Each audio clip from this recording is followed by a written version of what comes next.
Alright, what's going on everybody? So as titled by the video, today we have a 2024 F-150 2.7 EcoBoost. So if you haven't already, go ahead and just kind of use the frame right here as your lifting points. As you see, we got a jack post right there, there, and there. And as always, give her a good shakedown while it's low to test that everything's all nice and stable. And after that, you can lift it up. And then we're going to go right here to our plastic oil pan, unfortunately. And we have the drain plug right here. So this will be really similar for any 2.7 or 3-liter EcoBoost. The 3-liter is just a derivative of this engine, and it's going to be the same roughly 6-quart oil capacity and the same filter across the platform. So I'll probably plug all the vehicles down there that the procedure applies to, but no splash pans have to come off. We can just basically twist this off and get draining, and I'll grab the oil bucket and we'll get started on that. Alright, so at this point everything's draining nice, and unfortunately I did shoot a little bit down here, but none got on our front sway bar, which is actually kind of nice. I guess they got the angle just right, but just let it drain, and then you can do a little inspection of everything. This is this truck's first oil change at about almost 9,000 miles or so, and this is my dad's truck, so he tends to stretch his oil intervals longer, which I don't agree with. I would say 5,000 miles tops, and we are going to be putting a full synthetic in this. As far as I know, these come with a synthetic blend from the factory. If I'm wrong about that, feel free to correct me down below, but we will be switching to full synthetic. I'll be using Pennzoil Ultra Platinum, and we'll show you the rest of the procedures. But just twist the drain plug out, and every couple oil changes, not a bad idea to replace those, because there's a green O-ring that will eventually start to degrade, but this is the O-ring. But yeah, every couple oil changes, I typically change it out, but clean this off real good before we go to reinsert it. Alright, so this has been going for a while at this thin little stream. I'm probably gonna cap it up here soon, and then at that point we'll get the truck lowered back down, and then we shall show you what to do from there. Alright, so at this point with the hood open, you might need a step ladder like I need, because I'm only 5'9" and I can't reach over all this stuff in the bay, but this is going to be our oil filter housing, and we need a 1 1/16 socket, and that fits on there perfectly. And then just go ahead and break that loose. It shouldn't be on there too tight.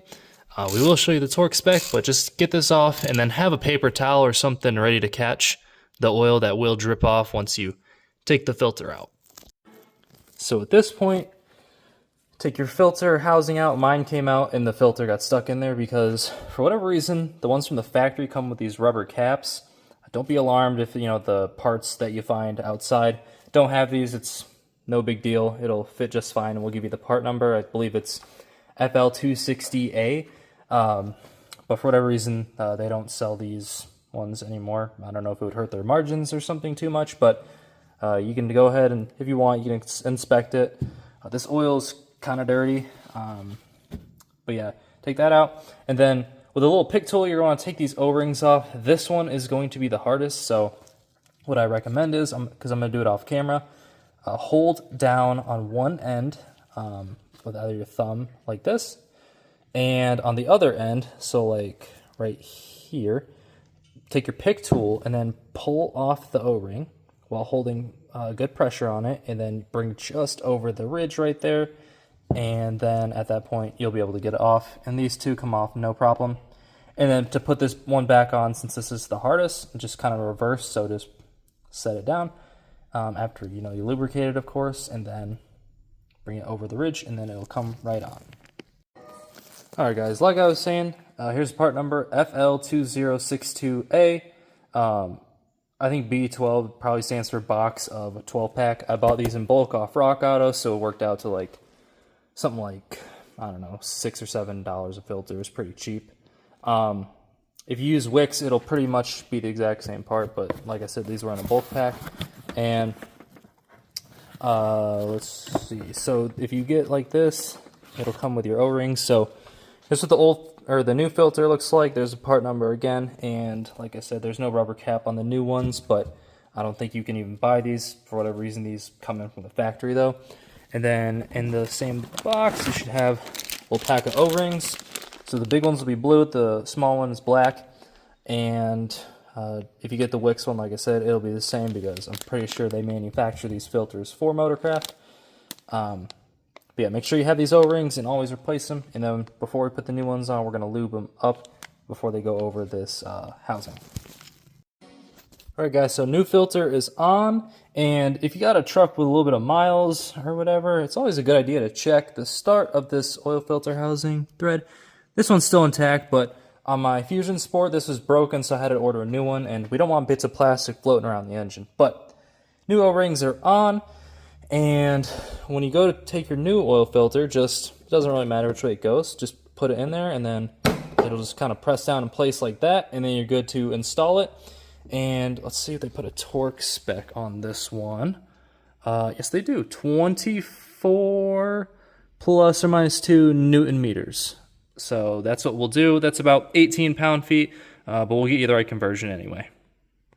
All right, guys, so another point I want to highlight. Once you put this new filter in, it should go in with ease. So I'm really not putting a whole lot of force on it, but you want to start it in by hand as much as you can, and then go just real easy on it until it starts to bottom out and stop, and then at that point we'll torque it to the 24 Newton meters like it calls for.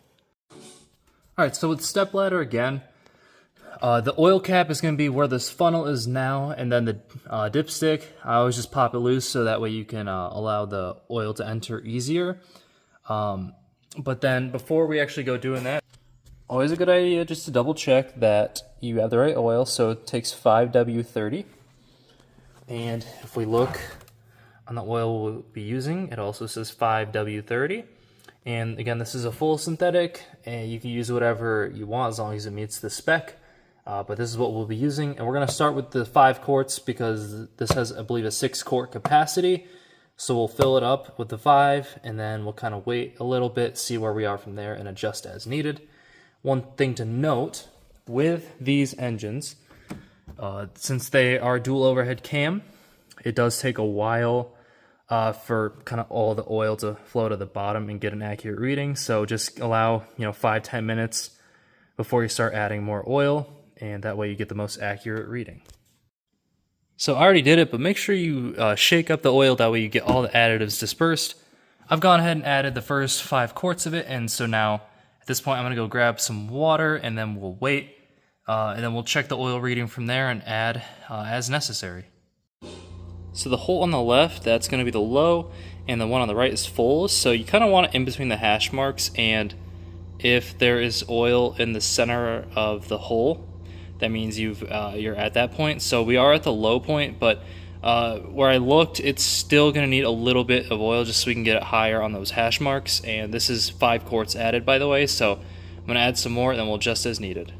Alright, so we are just barely at that full level, and we can call this a job well done. We'll always say just start up the vehicle and make sure that there are no leaks of any kind. This really wasn't that messy of a job. It's actually a pretty easy oil change on these engines. Alright, so last step here. To reset the oil life, all you do is just hit menu. If it works. Oh, my bad. Yeah, back. And then you want to go down to vehicle maintenance, and then go down to oil life. And I'm just using these buttons right here on the right hand side of the steering wheel. You hit oil life, and then you hold OK to reset, and then your oil life will be back at 100%, and that is all there is to it. At that point, you're good to go. So if this video helped you out, feel free to give it a thumbs up, and if you like my other videos, feel free to subscribe to the channel. Have a good one, guys.